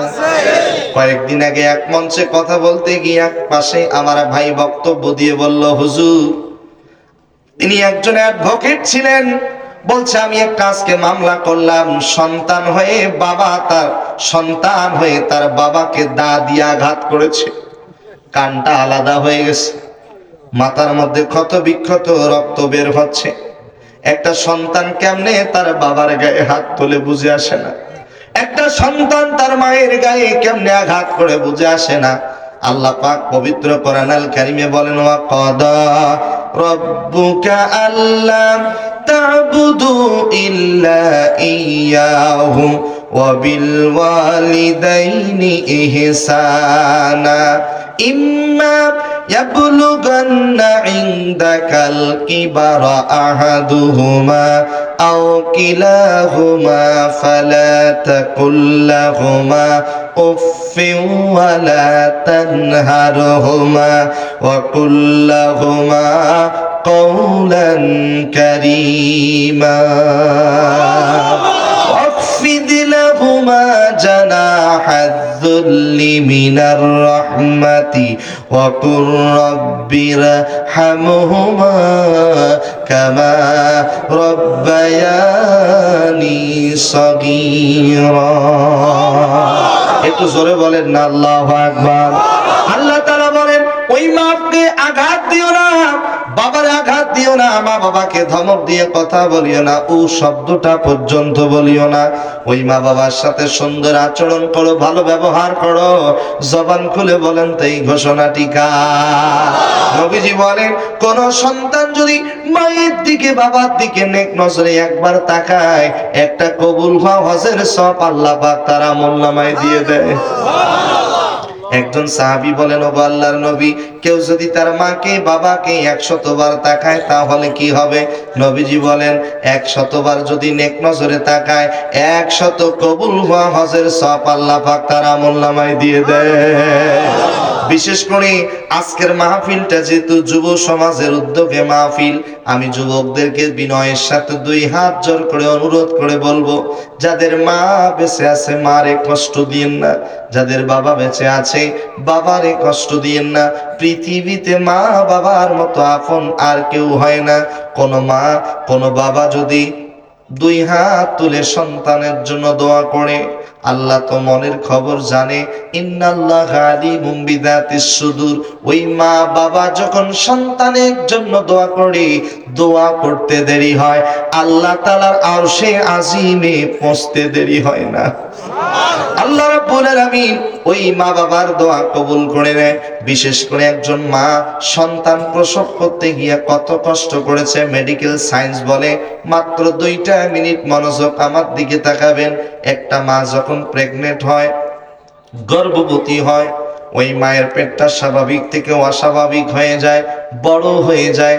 সন্তানটা যখন মায়ের পেটের মধ্যে 7 মাস থেকে 8 মাস বয়স হয়ে যায়, ওই সন্তানের পাগুলো থাকে মায়ের কলিজার দিকে, মাথাটা থাকে মায়ের জরায়ুর দিকে। সন্তানটা মায়ের পেটের মধ্যে আস্তে আস্তে করে বড় হয়, মায়ের কলিজাটা চাপ দিতে দিতে উপরের দিকে উঠতে থাকে। সন্তানটি যখন মায়ের পেটের মধ্যে পাটা একটু নড়ায়, সরাসরি দুঃখিনী মায়ের কলিজায় লেগে যায়। মা দুঃখিনী সহ্য করতে পারে না। একজন বিজ্ঞানী বলেন, একটা সন্তান মায়ের পেটে থাকাকালীন লাথি যদি নাও মেরেছে, 5000-এরও অধিক লাথি মেরেছে।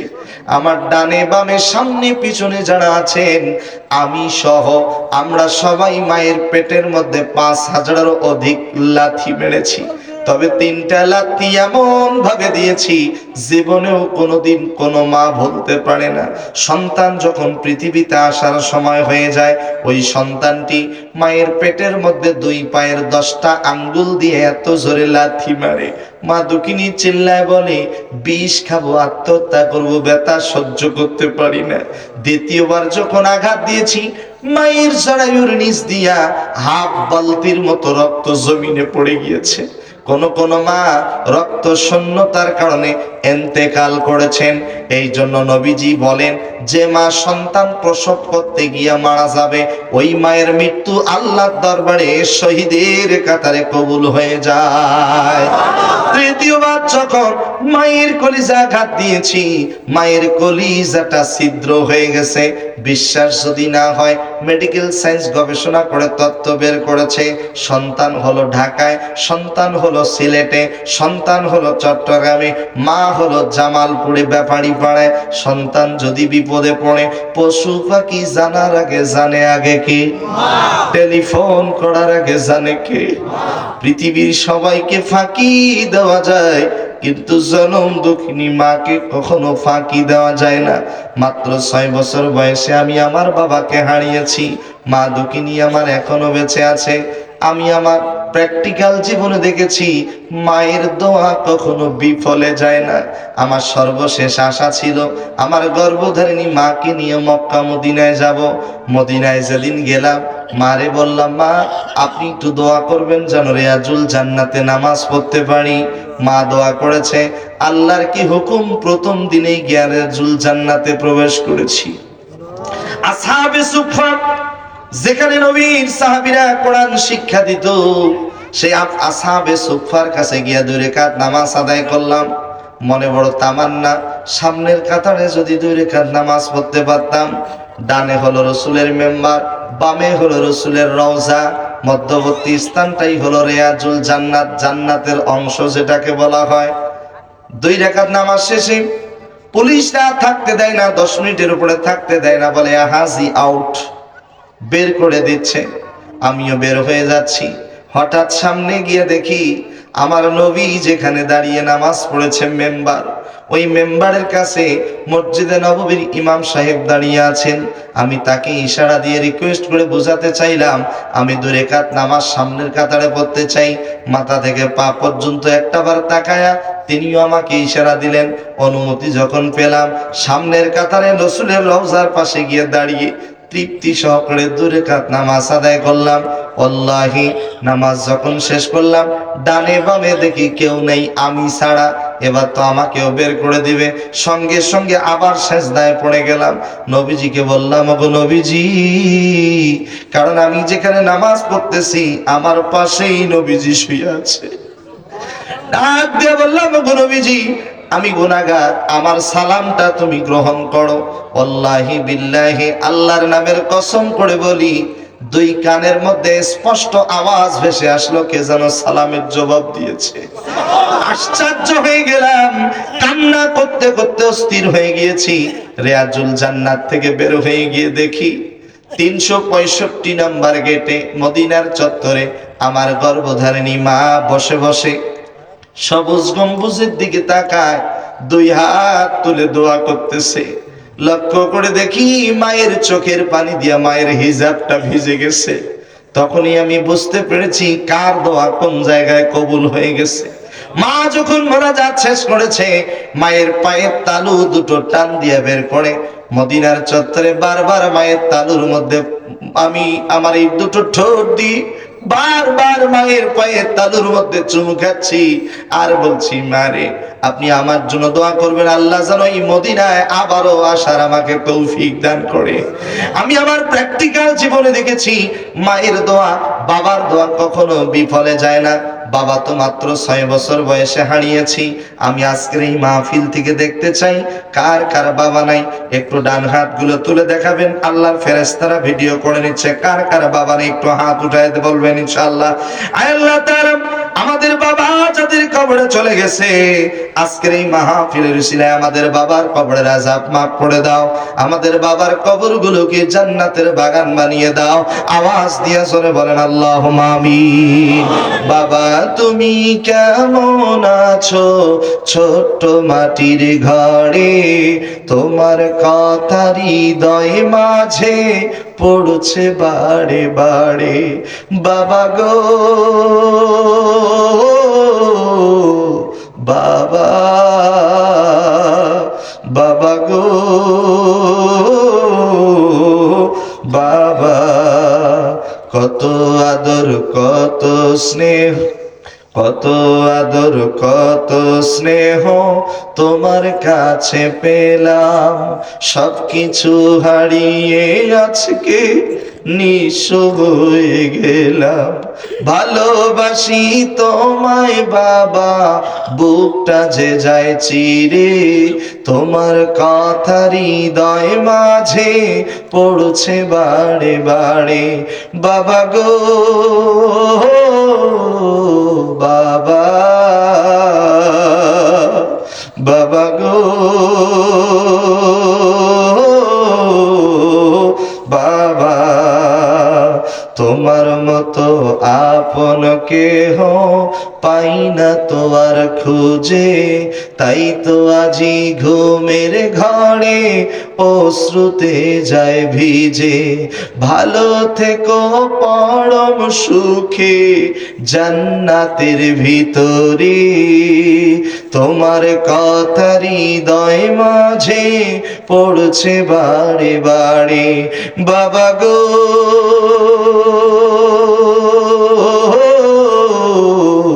বাবা, বাবা গো বাবা। আমাদের বাবা যাদের কবরে চলে গেছে, আল্লাহর কাছে দোয়া করি আল্লাহ তাআলা যেন আজকের এই মাহফিলের উসিলায় আমাদের বাবার কবরের আযাব মাফ করে দেন। একটু সবাই আওয়াজ দিয়ে জোরে বলেন আল্লাহুম্মা আমিন। যাদের মা গুলো বেঁচে নেই একটু হাতগুলো তুলে দেখাবেন, আল্লাহর ফেরেশতারা ভিডিও করে নিচ্ছে। আল্লাহ রব্বুল আলামিন তোমার কুদরতি নজর দিয়ে তাকায় দেখো তোমার কত বান্দা হাত তুলেছে যাদের মা দুনিয়াতে বেঁচে নাই। আল্লাহ আজকের এই মাহফিলের উসিলায় জনম দুঃখিনী মায়ের কবরটারে তুমি জান্নাতের বাগান বানিয়ে দাও। সবাই বলেন আল্লাহুম্মা আমিন। হাত নামান। এবার দুইটা হাত দেখতে চাই যাদের মাও নাই বাবাও নাই, যাদের মা বাবা দুজনেই নাই। আল্লাহ আল্লাহ আল্লাহ। অনেকেরই মা নাই বাবা নেই, হাত তুলেছে। আল্লাহর কাছে দোয়া করি, হাত নামান। আল্লাহর কাছে দোয়া করি আল্লাহ তাআলা যেন আজকের এই মাহফিলের উসিলায় মা বাবার কবরের আযাব মাফ করে দেন। একটু আওয়াজ দিয়ে জোরে বলেন আল্লাহুম্মা আমিন। আর একটু জোরে বলেন। যাদের মা বাবা দুনিয়াতে বেঁচে আছে তাদের 7টা দায়িত্ব কর্তব্য আছে। কয়টা? যাদের আব্বা মা দুনিয়াতে বেঁচে নাই তাদেরও 7টা দায়িত্ব কর্তব্য আছে। এই 7 7 14টা দায়িত্ব কর্তব্য কি কি আপনারা কি শুনবেন? জোরে বলেন না ইনশাআল্লাহ। আরেকটু জোরে বলেন ইনশাআল্লাহ। পর্দার আড়ালে কি মা বোনেরা আছে? আল্লাহ পাক 10 প্রকার নারীকে ভালোবাসেন। আরেকটু জোরে বলেন কয় প্রকার? দুনিয়াতে যত নারী জান্নাতের সার্টিফিকেট পেয়েছেন এবং বেহেশতে যে নারীরা প্রবেশ করবে তার মধ্যে 5 জন নারীর কথা বলবো, বলেন ইনশাআল্লাহ। 6 জন নারী সরাসরি জাহান্নামে যাবে। নাউজুবিল্লাহ বলেন। কয়জন নারী? 6 জন নারী সরাসরি জাহান্নামে যাবে। কয়জন নারীকে আল্লাহ তাআলা ভালোবাসেন? 10 জন। কয় প্রকার নারীকে? 10 প্রকার নারীকে ভালোবাসেন। জান্নাতে যে নারীরা যাবে প্রথম 5 জন নারীর কথা বলবো ইনশাআল্লাহ, বলেন ইনশাআল্লাহ। নেককার স্ত্রী হতে গেলে 4টা গুণ অর্জন করতে হবে। নেককার স্বামী হতে গেলে 4টা গুণ অর্জন করতে হবে ইনশাআল্লাহ, বলেন ইনশাআল্লাহ। নেককার স্ত্রী হতে গেলে কয়টা গুণ? 4টা। নেককার স্বামী হতে গেলে কয়টা গুণ? 4টা। এবং সর্বশেষ বলবো ইহুদি মহিলাদের 7টা বৈশিষ্ট্য আছে। কয়টা? এই ইহুদি মহিলাদের 7টা বৈশিষ্ট্য আছে। এই 7টা বৈশিষ্ট্য যদি কোনো মা বোনেরা মানে তাদের জাহান্নাম ছাড়া কোনো উপায় থাকবে না। আমি প্রত্যেকটা পয়েন্ট বলবো, তবে আমি আমার আলোচনা করতেছি আমাদের 1 নাম্বার বন্ধু যেন কে? আল্লাহ। মাশাআল্লাহ। আল্লাহর সাথে বন্ধুত্ব স্থাপন করতে গেলে শর্ত যেন কয়টা? কয়টা? 4টা। 1 নাম্বার শর্ত আল্লাহর দেওয়া কোরআন আপনাকে আমাকে পড়তে হবে। মনে আছে তো? আমি কিন্তু একটা বিষয়ের উপরে আছি। আমার বিশ্বাস আপনারা যেভাবে বসে আছেন আমার বিষয়টা পরিপূর্ণভাবে শুনে তারপরে আপনারা বাড়িতে যাবেন ইনশাআল্লাহ। এতে যদি কয়েক মিনিট দেরি হয় রাজি আছেন? মন খারাপ হচ্ছে না তো? থাকতে রাজি আছেন? কতক্ষণ থাকবেন? যতক্ষণ আমি থাকবো। আমি যদি বলি ফজর, কত রাত কত দিকে চলে গেছে, আজকে না হয় ফজরের নামাজ এখানে পড়েই যাব। ঈমান আছে? সাহস আছে? কার কার আছে? তুই হাত তুলে হ্যাঁ না। নারে তাকবীর, নারে তাকবীর। আমি কিন্তু 2 হাত তুলি নেই, আপনারা তুলছেন সারা রাত থাকে। তবে আমি আপনাদেরকে একটু দেখলাম যে আপনাদের ঈমানি জজবা আছে না নেই। ইন্নামাল আমালু বিন্নিয়াত। আপনারা নিয়ত করছেন, আবার এই প্যান্ডেলের ভিতরে যদি বসে আর একটা নিয়ত করতে পারেন, আসসালাতু খায়রুম মিনান নাওম, ঘুমের থেকে নামাজ। যদি ফজরের নামাজটা জামাতের সাথে পড়তে পারেন ইনশাআল্লাহ, বলেন সারা রাত কোরআন তেলাওয়াত শোনার সওয়াব আল্লাহ পাক আপনার আমার আমলনামায় দিয়ে দেবেন। ফজরের নামাজ পড়ার নিয়ত করবো তো ইনশাআল্লাহ। কারা কারা পড়বো না হাত তুলে দেখান। দুই একজন হাত উঠেছে তাহলে কি ফজরের নামাজ পড়বো তো ইনশাআল্লাহ, বলেন ইনশাআল্লাহ। কেমন করে ঘুমাও তুমি, কেমন করে ঘুমাও তুমি ফজর করে কাজা, এমন তো হতে পারে জোহরে জানাজা তোমার, এমন তো হতে পারে জোহরে জানাজা।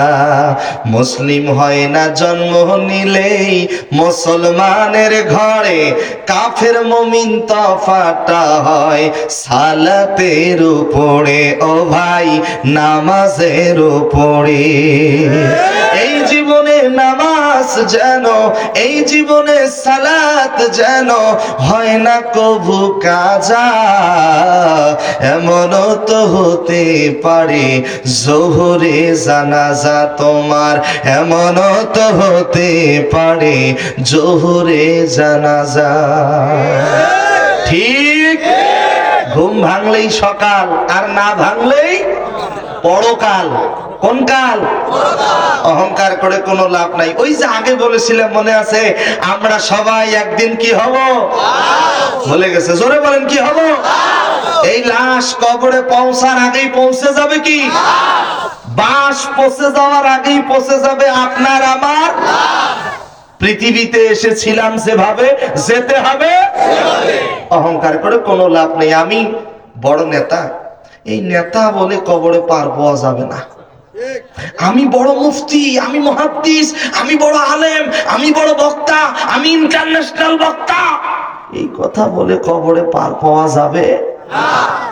স্বয়ং বিশ্ব নবীজির কন্যা ফাতেমাতুজ জোহরা রাদিয়াল্লাহু তাআলা আনহা, তার কবরটা যখন খনন করা হয়েছে, যিনি কবর খুঁড়েছেন কবরের মাটিটারে ডাক দিয়ে বলে, কবরের মাটি রে, তুই তো বড় আজকে সৌভাগ্যবান, তবে সাবধান, আজকে জানিস তোর কাছে কাকে রাখা হবে? আজকে রাখা হবে বিশ্ব নবীজির একমাত্র কন্যা ফাতেমাতুজ জোহরা রাদিয়াল্লাহু তাআলা আনহা, যিনি হবে জান্নাতের সর্দারিনী। খবরদার তার সাথে বেয়াদবি করা যাবে না। হে কবর, তুমি কি জানো আজকে কাকে রাখা হবে? পুরুষদের যারা সর্দার হবে, ইমাম হাসান হুসাইন রাদিয়াল্লাহু তাআলা আনহুমা, তাদের একমাত্র গর্ভধারিণী মাকে রাখা হবে। বেয়াদবি করিস না। কবর জানো আজকে কাকে রাখা হবে? আল্লাহ পাক কাফেরদের জন্য যাকে পৃথিবীতে বাঘ হিসেবে পাঠিয়েছেন, আলী কাররামাল্লাহু ওয়াজহাহু, সেই আলীর স্ত্রীকে রাখা হবে। খবরদার বেয়াদবি করিস না। খবর জানো আজকে কাকে রাখা হবে? জান্নাতে মহিলাদের যিনি সর্দারিনী হবে, ফাতেমাতুজ জোহরা রাদিয়াল্লাহু তাআলা আনহাকে রাখা হবে। খবরদার বেয়াদবি করিস না। কবর এবার ডাক দিয়ে বলতেছে, শোনো, নবীর মেয়েকে আমি চিনি না, আলীর স্ত্রীকে আমি চিনি না, হাসান হোসেনের মাকে আমি চিনি না, কোন নেতারে চিনি না। যদি আমল ভালো হয় আমি কবর প্রশস্ত হয়ে যাব, আর আমল যদি খারাপ হয় এক পাশের মাটি আর এক পাশে এমন ভাবে চাপ দেবো, এক পাঁচড়ের হাড্ডি আর এক পাঁচড়ে চলে যাবে, আমি কবরের মাটি তাকে ছাড় দেব না। আল্লাহু আকবার বলেন। অহংকার করে কোনো লাভ আছে? পৃথিবীতে এসেছিলাম যেভাবে যেতে হবে সেভাবে। ওই মসজিদের মাইকে একদিন অ্যানাউন্স করা হবে, যে কোনো মুহূর্তে একদিন আমরা এই দুনিয়া ছেড়ে চলে যাব। চোখেরই পলকে তুমি হতে পারো লাশ, চিরতরে বন্ধ হবে তোমারই নিঃশ্বাস, হবে আলাম তোমারই নাম মসজিদের মাইকে, বাড়িওয়ালা নাই রে বাড়ি নাই রে দুনিয়াতে, বাড়িওয়ালা নাই রে বাড়ি নাই রে দুনিয়াতে। মারা যাওয়ার পর সবাই কান্নাকাটি করে। আচ্ছা বলেন তো, কান্নাকাটি করা কি জায়েজ আছে? আসতে বলবেন কেন, জোরে বলেন। মা বোনেরা দেখেন, মাথার চুল ছেড়ে দিয়ে কাঁদে। আমার নামের কথা যদি কখনো শোনেন যে ওমর ফারুক সিদ্দিকী মারা গিয়েছে, রংপুর থেকে আসছিল, তা আমার জন্য কান্নাকাটি করার দরকার নেই। একবার সূরা ফাতিহা, 3 বার সূরা ইখলাস দরুদ শরীফ পড়ে আমার জন্য একটু ইসালে সব পাঠায় দিবেন, ইনশাআল্লাহ। বলবেন ইনশাআল্লাহ। আর একটু জোরে বলেন ইনশাআল্লাহ। মানুষ মরে যাবে, রেখে যাবে তার স্মৃতি। কথা বলেন, কথা ঠিক কিনা? খুব মনোযোগ দিয়ে শুনতে হবে। আমি যেদিন দুনিয়া ছাড়িব, তোমরা যেন কেউ কাঁদিও না। লাশ যখন গোসল করাইবা, লাশ যখন গোসল করাইবা, ওযু আমায় বানাইয়া দিও।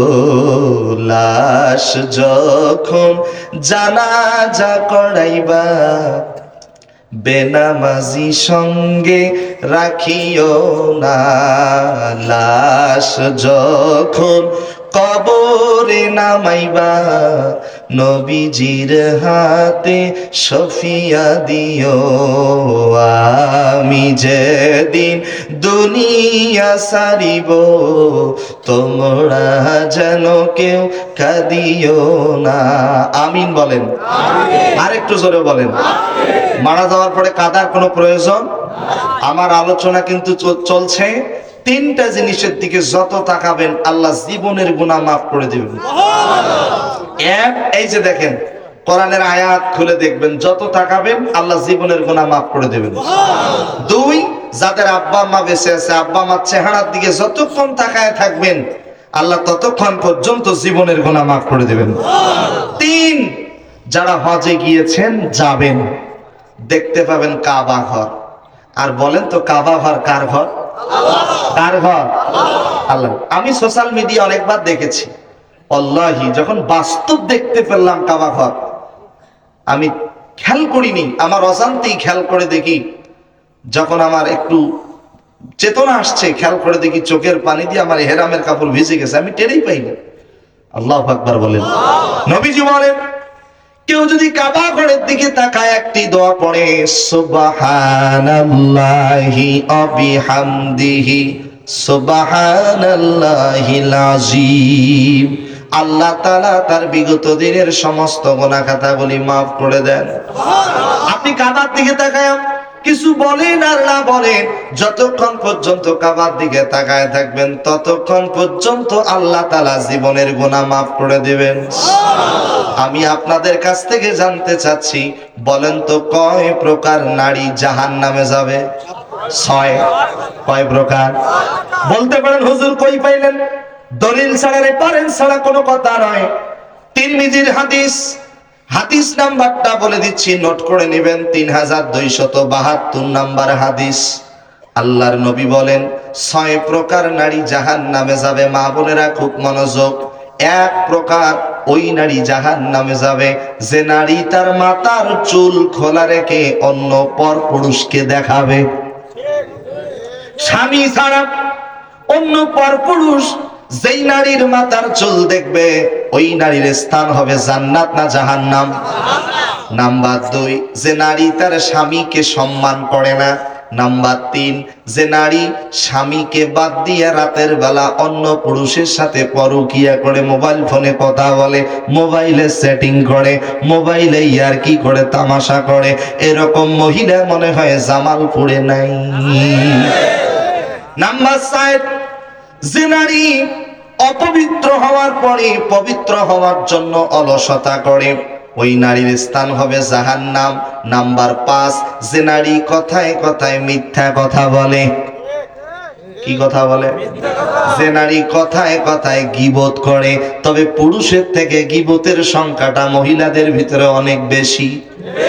এই বাড়ির কথা ওই বাড়ি, এই গ্রামের কথা ওই গ্রাম, শাশুড়ির কথা বউ মারে, বৌমার কথা শাশুড়ি মারে। কথা কন। আল্লাহ পাক তাদের ব্যাপারে বলেন, ওয়াইলুল লিকুল্লি হুমাযাতিল লুমাযা, ওয়াইল, ওই ব্যক্তির ভাগ্য খুবই খারাপ, সর্বনাশ, জাহান্নাম ছাড়া কোনো উপায় নাই। যে পুরুষ কিংবা মহিলা যারা সামনে পিছনে পরনিন্দা করে, গীবত করে, তাদের স্থান হবে জাহান্নামে। যে নারী কথায় কথায় কসম করে কোরআন দিয়া, আল্লাহ কিন্তু এই কোরআনটা কসম করার জন্য দেয় নাই, দিছে নাকি? এই দেখেন কিছু কিছু মহিলা আমার দিকে তাকান, কোরআনের কসম, বাবার কসম, মায়ের কসম, সন্তানের কসম, স্বামীর কসম, মসজিদের কসম, মাদ্রাসার কসম, এগুলো একটার নামও কসম করা জায়েজ নাই। মা বোনদেরকে বলবো, পৃথিবীতে একজনের নামে কসম করা জায়েজ, তিনি কে? জোরে বলেন তিনি কে? তাহলে স্পষ্ট আমরা বুঝতে পারলাম, কোরআন হাতে নিয়ে কোরআন দিয়ে কসম করা যাবে না। মসজিদ মাদ্রাসা নামে কসম করা যাবে না। আল্লাহ হেফাজত করুন। আবার কিছু কিছু মহিলা দেখবেন বাচ্চাদের যখন দাঁত পড়ে যায় শিখায় দেয়, বাবা তোর দাঁতটা হাতের মধ্যে নিয়ে ইঁদুরের গর্তের কাছে যাবি, গিয়ে বলবি ইঁদুর মামা আমার দাঁতটা তুমি নাও আর তোমার সুন্দর দাঁতটা আমারে দাও। এই কথা মনে হয় জামালপুরে বলেন, একটু হানা বলেন। আচ্ছা আপনার দলমত নির্বিশেষে জবান খুলে বলেন তো, দাঁত দেওয়ার মালিক কে? দাঁত চাবো কার কাছে? চাইলাম কার কাছে? তাহলে কি শিরিক হইল না? আবার অনেকেই বলে, অনেক মায়েরাই বলে সন্তানকে, বাবা আজকে পরীক্ষা দিতে যাচ্ছিস ডিম খাইস না, ডিম খাইলে পরীক্ষা ভালো হয় না। এই কথার কোনো ভিত্তি? আবার অনেকেই বলে জমজ কলা খেলে জমজ বাচ্চা হয়। যার বাচ্চা হবে না, একটা কোনো হাজারটা জমজ কলা খোলাও বাচ্চা হবে। কথা কর না কেন? আবার অনেকেই দেখবেন, অনেকেই বলে মাথায় গিট আছে, যত বিয়ে হবে তত। আবার অনেকেই বলে ডাইন হাত চুলকাইলে টাকা আসে, বাম হাত চুলকাইলে টাকা বেরিয়ে যায়। বলেন তো এই কথাগুলোর কোনো ভিত্তি আছে? আসতে বলবো না, জোরে বলেন আছে? কয় প্রকার মহিলা যেন জাহান্নামে যাবে? কয় প্রকার? 6 প্রকার। আপনাদের মনে আছে কিনা জানি না। এক, ওই নারী, যে নারী মাথার চুল খোলা রেখে অন্য পর পুরুষকে দেখাবে। নাম্বার 2, যে নারী স্বামীকে সম্মান করবে না। নাম্বার 3, যে নারী স্বামীকে বাদ দিয়ে অন্য পর পুরুষের সাথে ইয়ারকি করবে, তামাশা করবে। 4, যে নারী অপবিত্র হওয়ার পরে পবিত্র হওয়ার জন্য অলসতা করবে। 5, যে নারী কথায় কথায় মিথ্যা কথা বলবে, গীবত করবে, কথায় কথায় কসম করবে। 6, যে নারী অন্যের সুখ দেখে হিংসা করবে। এই 6 প্রকার নারী সরাসরি জাহান্নামে চলে যাবে। বলেন নাউজুবিল্লাহ। ইহুদি মহিলাদের বৈশিষ্ট্য হলো 7টা। জোরে বলেন কয়টা? 1 নাম্বার হলো আন্নানা, যে মহিলা বেশি বেশি চায়, টাকা চায় বেশি, জমি চায় বেশি, গাড়ি চায় বেশি, গহনা চায় বেশি, শাড়ি 3 পিস চায় বেশি, এই মহিলার স্থান হবে জাহান্নাম, ইহুদি মহিলাদের বৈশিষ্ট্যের মতো। নাম্বার 2 মান্নানা, যে মহিলা খোটা দেয়। নাম্বার 3 খুব মনোযোগ, কান্নানা, যে মহিলা আমিত্ব প্রকাশ করে, অহংকার করে, সুন্দর চেহারার অহংকার করে। নাম্বার 4 হান্নানা, যে মহিলা স্বামীকে দিয়া খেদমত করাবে। নাম্বার 5 হাত তাকা, যে মহিলা স্বামীর পছন্দকে গুরুত্ব দিবে না। নাম্বার 6 সাত টাকা, যে মহিলা স্বামীকে দিয়া অবৈধ পথে ইনকাম করার জন্য উদ্বুদ্ধ করবে। নাম্বার 7, এটা থাক আর একদিন বলি, বলবো। 7 নম্বরে হলো বাররকা, যে মহিলা মাঝে মাঝে স্বামীকে ধরে মারে। এটা আসতে বললাম, গোপন কথা, বুঝেন নাই মনে হয়। আর ওই স্বামী মার খায় বেশি, ঘর জামাই থাকে যাবে। কথা বলে না কেন? কথা কি ঠিক? ভুল করে ঘর জামাই থাকা যাবে না। আচ্ছা বলেন, এই যে স্ত্রী যে স্বামীরে ধরে মারে, মাঝে মাঝে যে এমনও কথা শোনা যায় স্বামী স্ত্রীকে মারে, এরকম ঘটনা ঘটে না? আচ্ছা বলেন, স্ত্রী কি মারা জায়েজ? একটু হানা তো বলবেন। কে বলছে জায়েজ নেই? 100% স্ত্রীকে মারা জায়েজ। সুবহানাল্লাহ বলেন, আরেকটু জোরে বলেন। এই বাস্তব জীবনে কোনোদিন শুনিনি, বলবো নাকি? এই যে দেখেন, দেখেন কি হাসি, মনে মনে ভাবতেছে আজকে বাড়িতে যাই নাকি।